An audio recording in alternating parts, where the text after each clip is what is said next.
Hello students.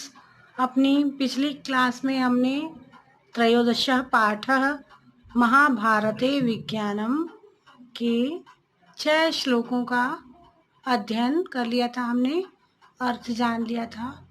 चलिए अब आगे का श्लोक देखते हैं। तो लौह शास्त्रम के बारे में हम जान लेते हैं। वयम जानीमः जाने यत् सुवर्ण रजतं ताम्र सीसम त्रपुः अयः इति नाम्ना धातवः प्रसिद्धाः सन्ति।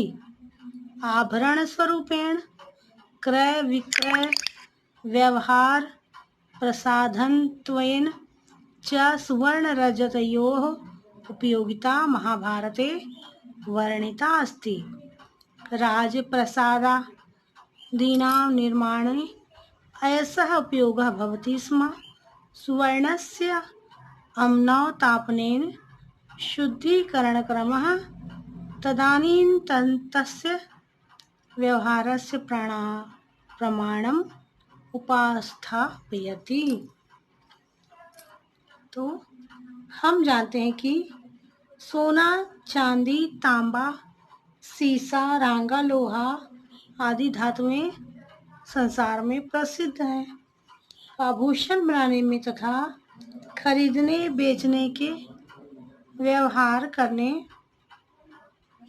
के साधन में सोना और चांदी का उपयोग का भी वर्णन है महाभारत में, है ना। इस तरह के उपयोग का वर्णन है महाभारत में भी। राजमहल आदि के निर्माण में लोहे का प्रयोग होता था, जैसा कि आज भी होता है। भवन निर्माण के कार्य में लोहे का उपयोग किया जाता है। सोने को अग्नि में तपाकर शुद्धिकरण किया जाता था उसका, और उस समय के व्यवहार में प्रमाण स्थापित करता है कि उस समय भी सोने को तपाकर शुद्ध किया जाता था और उसका उपयोग किया जाता था। यथा ही कनकम शुद्धम तापच्छेद निघर्षणाय परीक्षते तथा शिष्यान् इक्षेत शील गुणादिभिः। ये शांति पुरवणी में लिखा हुआ है कि जैसे शुद्ध सोना तपाकर, काट कर और घिस कर परखा जाता है, वैसे ही शिष्यों के शील गुण आदि भी परखने चाहिए। जिस तरह से सोने को तबाकर, घिस कर, काट कर शुद्ध किया जाता है, उसी तरह से शिष्यों के साथ भी वही व्यवहार करना चाहिए। वस्त्र निर्माणम मानवस्य स्वभावोऽयमस्ति यत् सः लज्जया स्वकीयं नश्वरम् अपि शरीरं वस्त्रेण आच्छादितुम् इच्छति। वैदिककालादेव वस्त्रनिर्माणं परम्परा वर्तते। महाभारते ऊर्ण, कार्पास, कौशेयादि वस्त्राणां निर्माणस्य तत्र तु स्वापेक्षितस्य वर्णनस्य संयोजनस्य च वर्णनम मिलति। जैसे कि वस्त्र निर्माण के बारे में भी महाभारत में लिखा हुआ है। मानव का यह स्वभाव है कि वह लज्जा से अपने नश्वर शरीर को वस्त्र से ढकने की इच्छा रखता है। वैदिक काल से ही वस्त्र बनाने की परंपरा है।